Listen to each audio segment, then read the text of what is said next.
विषण्णाः शिथिलाश्च भीताः घोरेषु च व्याधिषु वर्तमानाः संकीर्त्य नारायणशब्दमात्रं विमुक्तदुःखा सुखिनो भवन्तु।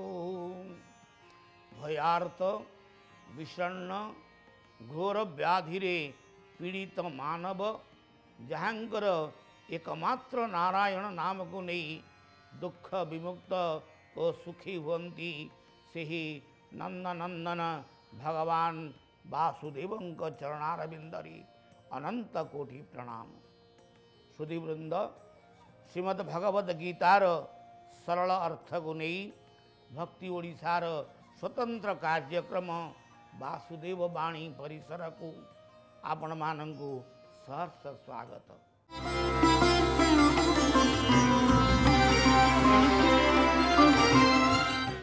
प्राज्ञ मंडली आत्मांकर अद्वितीयत्व अर्थात एक आत्मा ओ सर्वव्यापकत्व को बुझी मनर भ्रम दूर करने पाई शिष्य अर्जुन को भगवान उपदेश देवा कथा आमे पूर्व श्लोक मानक अवगत होइछि।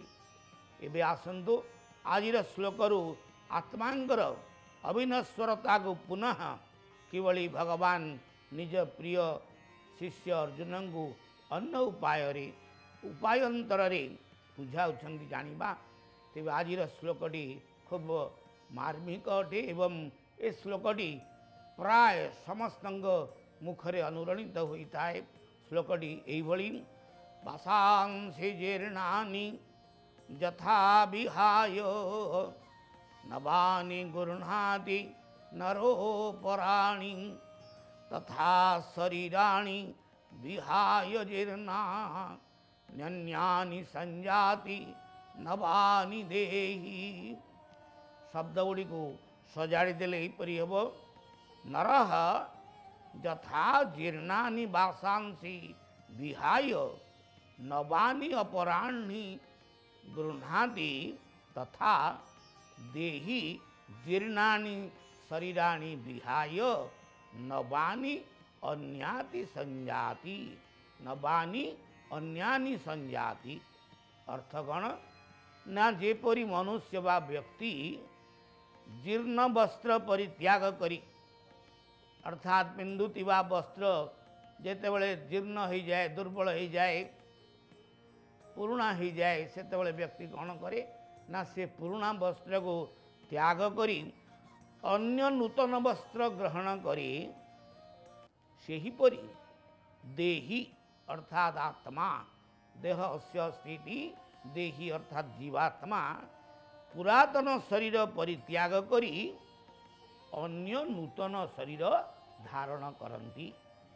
भगवान वासुदेव अर्जुन को बुझाई कहले जे भीष्मादिंकर शरीर तुम्हें जो मानक एते शोक संतप्त होच से भीष्म द्रोण आदि महान व्यक्तित्व माने तांकर शरीर को तपस्या आदि द्वारा कौन करिछंती ना शुद्ध पुत्र करिछंती एवं एबे सेमाने विषय गुण रे जीर्ण हो जाइछि तांकर शरीर। जेपरि मनुष्य जीर्ण वस्त्र त्याग करी नूतन वस्त्र ग्रहण रे किछि दुख अनुभव करे नाही ठीक सेहीपरि जीर्ण अर्थात दुर्बल देह त्याग रे भीष्मादिंकर क्लेश हेबा तो दूरर कथा मानसिक वेदना सृष्टि हेबा तो दूरर कथा बरम तपस्या फल द्वारा सेमाने पूर्व अपेक्षा उत्तम नूतन शरीर प्राप्त होई सुखी हेबे।